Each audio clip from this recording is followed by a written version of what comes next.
Hello বন্ধুরা, ইচ্ছে যখন ডানা মেলের পক্ষ থেকে আপনাদের সবাইকে আমার আরেকটি ব্লগে স্বাগত জানাই। আজ আমি তৈরি করতে চলেছি কুমড়ো পাতা দিয়ে চিংড়ি মাছ দিয়ে পাতুরি। ভাবছেন তো সেটা আবার কি, কিন্তু বিশ্বাস করুন এত টেস্টি খেতে হয় যে একবার খেলেই আপনি কিন্তু বারবার তৈরি করে খাবেন এটা। আর এর জন্য লাগবে আমার কিছু কুমড়ো পাতা, চিংড়ি মাছ আর সাদা সর্ষে, পোস্ত আর কাঁচা লঙ্কা একসঙ্গে আমি বেটে নেব। আর হ্যাঁ, বাটার সময় একটু নুনও মিশিয়ে নিয়েছিলাম আমি।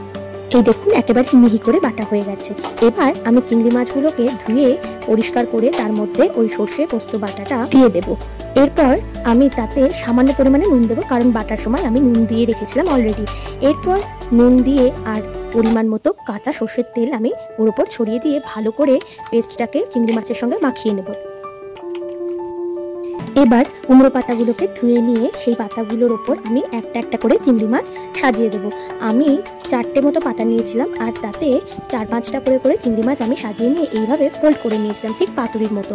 আপনারা চাইলে সেই পাতুরির মতো ফোল্ড করে সুতো দিয়ে বেঁধেও নিতে পারেন। এরপর গ্যাসে ফ্রাইং প্যান বসিয়ে তাতে সামান্য পরিমাণে তেল দিয়ে ভালো করে ফ্রাইং প্যানটাতে মাখিয়ে নিয়েছি। এরপর এক এক করে আমি ওই পাতায় মোড়া চিংড়ি মাছগুলোকে ফ্রাইং প্যানে দিয়ে তার উপর একটা চাপা দিয়ে দেবো, যাতে ভাপে ভাপে চিংড়ি মাছগুলো ভালো মতো সেদ্ধ হয়ে যায়, আর তার সাথে পাতাগুলো। এরপর একটা পিঠ হয়ে গেলে আমি ধীরে ধীরে খুন্তির সাহায্যে অন্য পিঠে উল্টে দেবো সব কটা। তারপর আরেকবার আমি ঢাকনাটা দিয়ে দেবো, যাতে ভাপে ভাপে সেদ্ধ হয় ভালো। পাতাগুলো যখন দুদিকেই লালচে রং ধারণ করবে তখন বুঝবে পাতুরি রেডি হয়ে গেছে।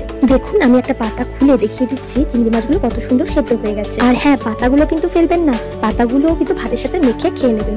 দেখবেন এক থালা ভাত কখন শেষ হয়ে গেছে। কিন্তু অবশ্যই ট্রাই করবেন। টাটা বন্ধুরা, আবার পরে দেখা হবে।